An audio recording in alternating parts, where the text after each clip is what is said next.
Welcome to our channel to join me, and in this video we'll be learning a little bit about some aircrafts involved in different world wars at the Arizona Commemorative Air Force Museum. So please watch this video, like, share, and subscribe, and thank you. Can you tell me a bit about this? Yeah, this helicopter? Yes. This is a UH-1 Huey. Oh, it's Huey. Okay. And that comes from, as a piece of trivia, that comes from its initial designation, which was slang made into Huey. But it's officially called the UH-1 Iroquois, but people call it the Huey. Okay. And it was a Vietnam era helicopter. Okay. Designed to transport troops into combat as a relatively new idea for the Americans, and then transport the wounded back from the field out to the hospital, back to the hospital. And it was supposed to, if we go around on this side over here, Okay. it was supposed to, let's see, yes, it was supposed to come into the field at the same time as the armed helicopter came out. Oh, okay. Which was made by the same company, as it turns out, in the end, and that's the AH-1 Cobra. But unfortunately, it didn't happen that way, like everything, right? Right. And so this airplane showed up first. The folks were flying combat missions, were getting shot at, and as you can see, they didn't take kindly to that, so they started putting armament on their transport helicopters. Oh, And okay. pretty soon, we had the transport helicopter starting to have armament on it, like all sorts of armament. Eventually, the Cobra did show up, but by that time, some were armed, some were not, and so, well, this airplane still had the main mission of transporting troops into combat and bringing the wounded back. It also had this secondary role because of where they started at. Okay, and that's interesting. Yeah, so it was initially just to bring back the wounded. And bring troops into combat. Fly, Oh, okay. Rather than march into combat or ride into combat, they would actually be flown in. And the air cavalry operation was a new idea for the Americans in the Vietnam time frame. Okay, that's so nice. So it turns out that in the mechanical side, these two helicopters initially start out with the same rotor blades, the same engine, the same transmissions, the whole shop. Now, over time, they separated, and now that it's 2024, it turns out along the way, the U.S. military realized, the Vietnam era helicopters did quite a good job. We've been trying to find a better helicopter all this long time, and guess what? We did, but it cost a lot of money. Why don't we go back to building these helicopters, and that's what we're doing right today. Oh, And wow. So today we still have the modern helicopter that came along in the middle, the UH-60 and the Apache, AH-64, but these are back in production with upgraded engines, of course, and new avionics and like that. Yes. For sure, but the same basic airframe. Because they're really very cost effective, particularly today. Yeah, Anyway, yeah, that works. makes sense. That makes sense, right? Right. So behind us here, this helicopter was also a Vietnam era helicopter, the OH-6, and when it came out initially, it was also supposed to have the AH-1 with it. Well, as I already said, it was late, right? Right. So these folks, Always late. These folks were interested in, were there to do observation, reconnaissance. Okay. And so they quickly got tired of being shot at with nothing to shoot back. And so they started putting armament on their helicopter. And so this helicopter is still being made today in a little bigger version. It was very successful, and we really haven't tried to replace it with anything because it's pretty unique, and it does a very good job. And but there are versions that are deliberately built today that have armament on. But initially, it was just an observation reconnaissance helicopter. That, as I said, the folks got tired of being shot at. So do they still go out, or these are just decommissioned? This one may still go out. Oh, okay. Because of who it belongs to. Okay. But I don't think these two go out anymore. No. Okay. For comparison, if you go over here, so these helicopters are in the wrong place in our circle of history around the museum. You might remember them when you came in. Sure. World War I started over there, and we were supposed to make our way to World War II. And go around. And then over there is supposed to be Southeast Asia or Vietnam. Okay. These helicopters, in a way, are in both places because they, if the circle was big enough, back there would also be the War on Terror, which happened after the Americans were in Vietnam time frame, and then we've been in Africa and the Middle East and so on. But these helicopters, because they're actually used in that combat and today, it sort of mixes up our circle a little bit. Okay. Anyhow, I was going to go over here to kind of close. Wow, up. this one is like, what is this? What is this? This was an example of a Korean War vintage helicopter when helicopters first became practical. Prior to that, helicopters were only an experimental idea. And Sikorsky, well, this is from the Sikorsky company on the east coast of the U.S. Built this H-19, and its original job and its only job it ever did was to transport troops into combat and maybe transport the wounded back. Okay. And the helicopters in the Korean War, which was in the 1950s, as you know, and early 1950s, were pretty unreliable, noisy, a lot of vibration, piston-powered engines, not jet-powered, not turbine-powered like all these other other ones. Right? And so the engine actually was up front. Oh. And in order to make the engine connected to the rotors, because being a helicopter, you have to have rotors sooner or later, right? They literally connected this piston engine with a big honking shaft right through the cockpit, right up to the transmission and the roof. Oh. And so you can imagine the addition, the piston engine, the vibration, etc. The noise was unbelievable. Yeah. And it was better than no helicopter at all, because the alternative was you're going to walk or you're going to ride in a truck, right? Right. Or be carried. Or carry, right. Yeah, that's right. So it would, but this was a Korean War vintage machine, and it was where we started. Sikorsky, of course, is still in business. Went on to be quite successful. Obviously, went on to building helicopters with turbine engines powering them, and they're still doing a great job today.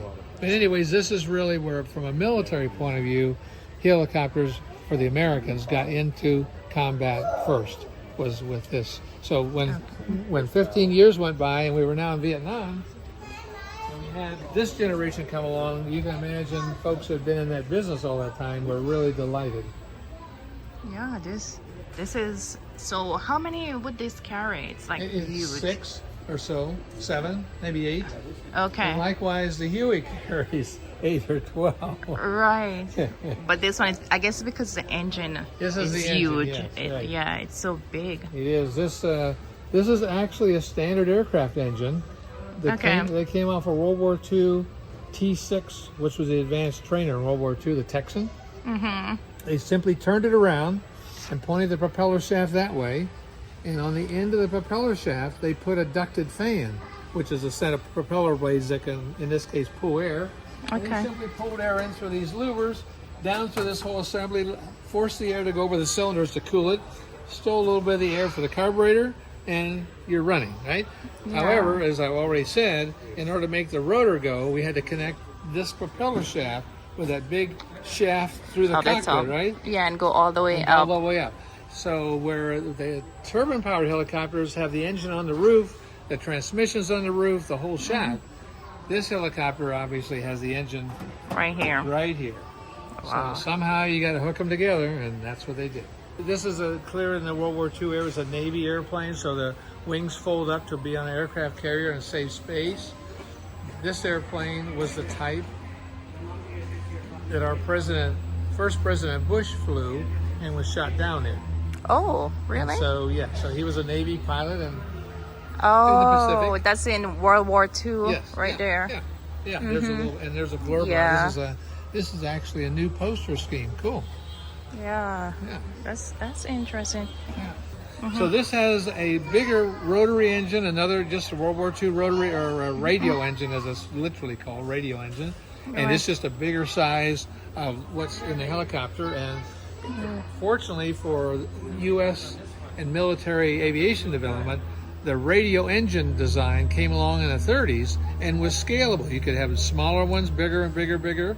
And if you're interested, back against the back wall back there is a whole line of the different radio engines from World War II time frame. Okay. And you can kind of compare them. You can kind of see the differences as we have the standard original size, more or less, and then have the biggest size.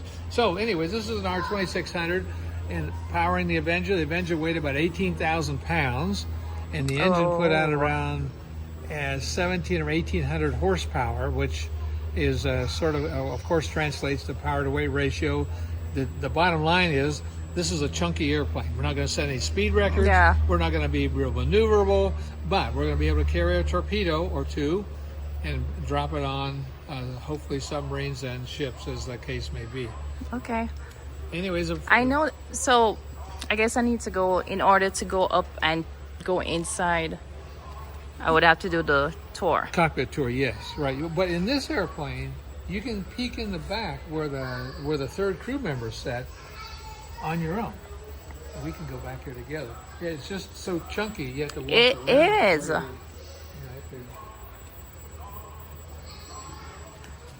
yeah, with this young man's looking at, you can kind of get an idea up close and personal for what the working environment was like. Okay. And it was nothing to write home to Mama about, for sure. it was very basic. Almost all the airplanes of the World War II time frame had no air conditioning, no heating, no cooling, no pressurization. So these guys flew down on top of the water. You can imagine the humidity. Yes. Through here. Exactly. So this is where this guy worked. No insulation, so a lot of World War II air crew people had hearing issues. Excuse me, as they got older. Oh, really? They showed up because the vibration noise was so loud that the ear protection was minimal. Oh, wow. And it was just something we learned from all that experience. So thousands of people were involved, right? Yeah. So that's really sad. Yeah, it is sad. It's sad because when you look, you know what hurts me is that the veterans, when they return, just to see how they're not properly treated. Yes. For the work that they have done, it really hurts me, and they need to do better. The country needs to treat their veterans much. Yeah. And the hearing loss was, folks probably realized the impact, but they didn't realize the long-term impact. So that, unlike mental issues of World War II, where there was not a lot of understanding about what that really meant, where I think we're getting a lot more understanding. I'm not sure we're able to do much about it, but we try. We work hard at it. But hearing was one of those things that didn't seem to be recognized as, the inherent design of all these airplanes, working environment, makes this be a real hassle.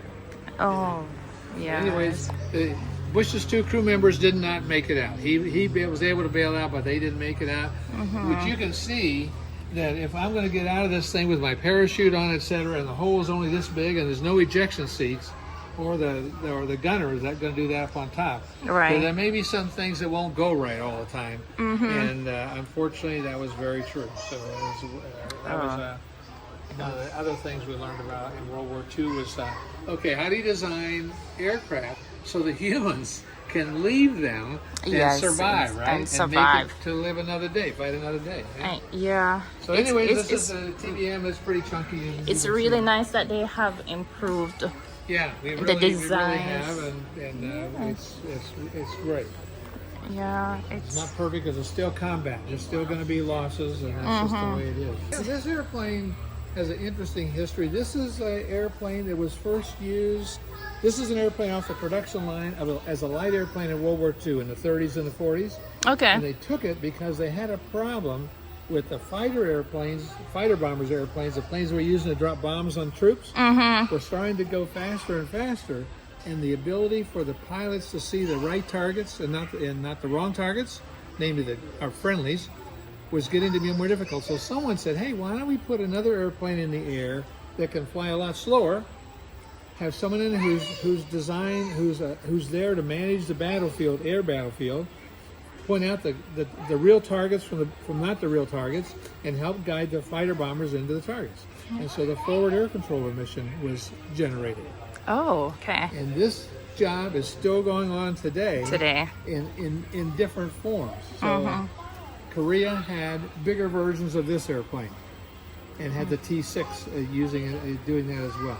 Vietnam, Southeast Asia had bigger versions of this airplane. Oh, And okay. faster versions of this airplane. And more armed versions of this airplane are the idea.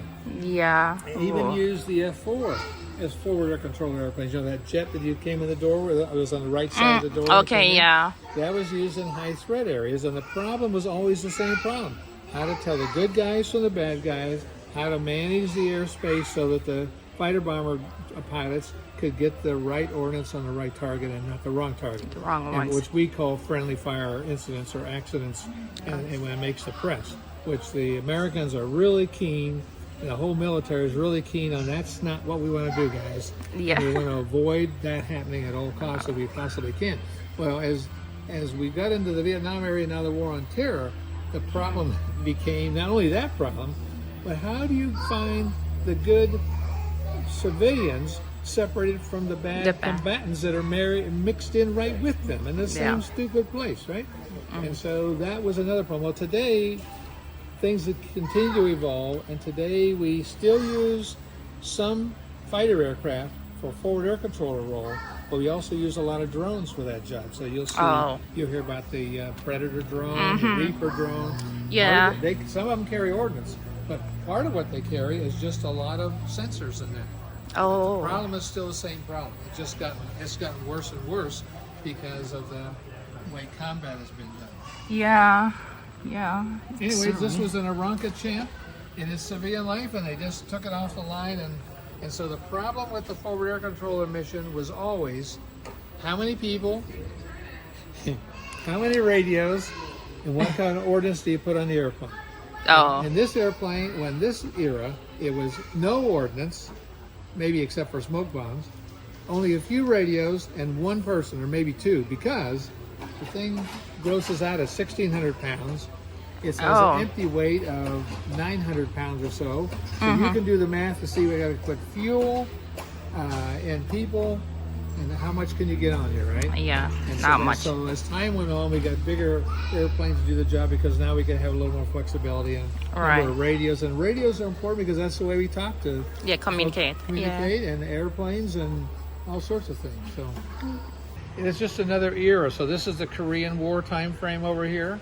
Oh, okay. You'll notice another blue airplane with folded wings. It was a follow-on to the Avenger or World War II. Okay, this so was that the one. post-World War II version of another cool single-engine Navy torpedo bomber.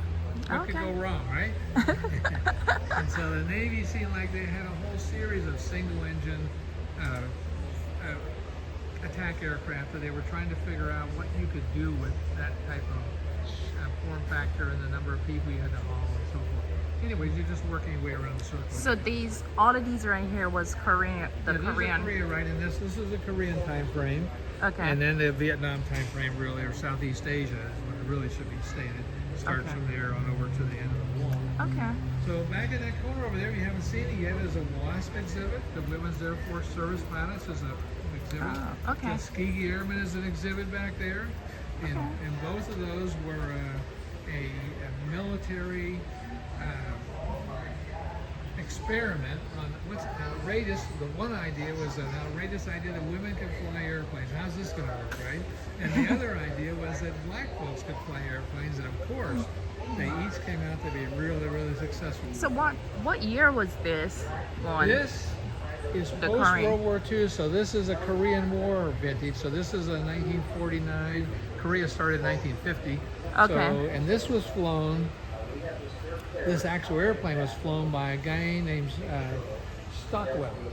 Oh, okay. Stockwell was a guy who was now Ross Perot's running mate in a 1992 or so presidential campaign. Now they didn't get elected, obviously, but okay. Stockdale, I meant to say, not Stockwell. And Stockdale was also a POW in North Vietnam for about 6.5 years. So the guy who flew this as a young person, right at the end of Korea and so on, he eventually became an admiral who led all the Navy air operations in the South China Sea for Vietnam, Southeast Asia. And unfortunately, he got shot down and was made a POW for all that time. So yeah. Stockdale's, with a lot of other guys, put up with a lot of pain and suffering. Yeah, And here's a it's little blurb in this exhibit case about Stockdale. Oh, this is him. Yeah, that's him. Yeah, that Oh, was so him. he died in 2005. Yes, That's not. yeah. He's been dead for a few years. Yeah, Few years. but as a young person, he flew this. Mm-hmm. Yeah. Okay. All right. Thanks. Thank you. Yeah, you're welcome. You're welcome. If I have any more questions, what's your name? Tom. Tom. I'll come check you, Tom. All right. Thank you.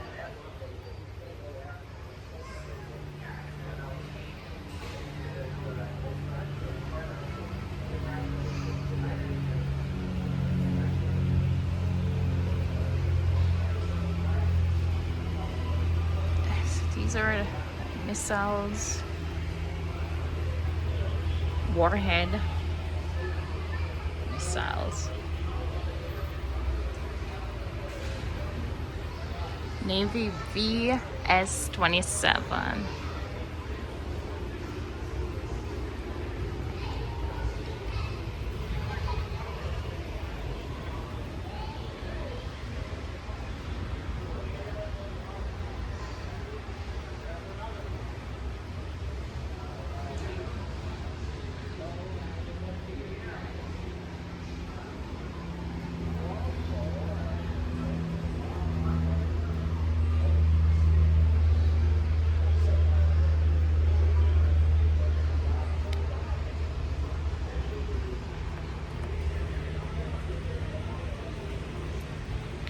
So I guess this little display right here illustrates the sacrifice of those who, although they did not fight, were forever changed by war. And the young woman has received the personal belongings of her husband. Her foot locker, or his foot locker, is at her feet. You can see right there.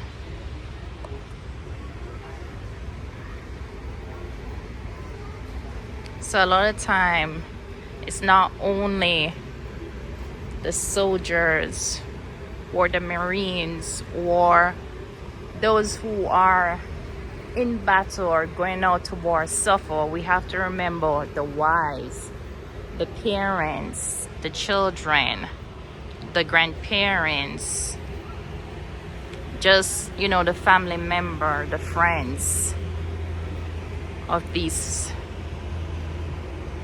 those who put their life on the front line for any country.